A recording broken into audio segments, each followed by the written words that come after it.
നേതൃത്വത്തെ വിമർശിച്ച വീണ്ടും കോൺഗ്രസ് നേതാവ് കെ മുരളീധരൻ. കോൺഗ്രസ് നേതൃതലത്തിൽ കൂട്ടായ പ്രവർത്തനമില്ലെന്ന് കെ മുരളീധരൻ ആരോപിച്ചു. പൊതുസമ്മേളനത്തിന് ആളെ കൂട്ടാൻ ദേശീയ നേതാക്കൾ വരേണ്ട അവസ്ഥയാണ്. തൃശൂരിലെ ബിജെപിയുടെ വോട്ട് ചേർക്കൽ പോലും തിരിച്ചറിയാൻ അവിടുത്തെ നേതാക്കൾക്ക് കഴിഞ്ഞില്ലെന്നും കെ മുരളീധരൻ കുറ്റപ്പെടുത്തി. കോഴിക്കോട് DCC സംഘടിപ്പിച്ച ഉമ്മൻചാണ്ടി അനുസ്മരണ പരിപാടിയാണ് നേതൃവിമർശനത്തിന്റെ വേദിയാക്കി കെ മുരളീധരൻ മാറ്റിയത്.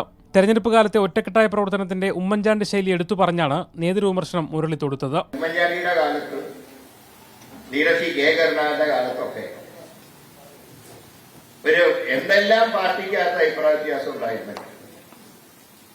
ഇലക്ഷൻ എന്ന് പറയുമ്പോൾ പാർട്ടി ഒറ്റക്കെട്ടായിട്ടാണ് അന്ന് മുന്നോട്ട് പോയത്. എന്നാൽ ഇന്ന് അങ്ങനെയുണ്ടോ എന്ന് നമ്മൾ സ്വയം ചിന്തിക്കേണ്ടതാണ്. പാർട്ടിയിൽ ക്രൗഡ് പുള്ളർമാരില്ല.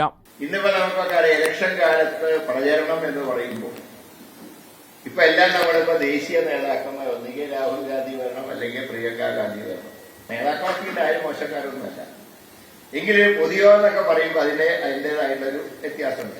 തൃശൂരിലെ തന്റെ തോൽവിയിലേക്ക് നയിച്ച സംഘടനാ വീഴ്ചയും മുരളി എടുത്തു പറഞ്ഞു. ഇപ്പൊ തൃശ്ശൂരിന്റെ കാര്യത്തിൽ 56,000 വോട്ട് BJP ചേർത്ത് നമ്മുടെ വിദ്വാന്മാർ അറിഞ്ഞില്ല.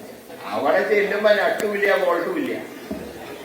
ഒരു വണ്ടിയിൽ കരുതി യാത്ര ചെയ്യാൻ പറഞ്ഞു. വണ്ടിയിൽ നോക്കുമ്പോ സ്റ്റിയറിംഗും ഇല്ല, നട്ടുമില്ല, ബോൾട്ടുമില്ല. അതാണ് അവിടുത്തെ സിസ്റ്റം. ഒരുമിച്ച് നിൽക്കേണ്ട സമയമായതിനാൽ കൂടുതൽ പറയുന്നില്ലെന്ന് സൂചിപ്പിച്ചാണ് കെ മുരളീധരൻ സംസാരം അവസാനിപ്പിച്ചത്. മീഡിയ 1 കോഴിക്കോട്.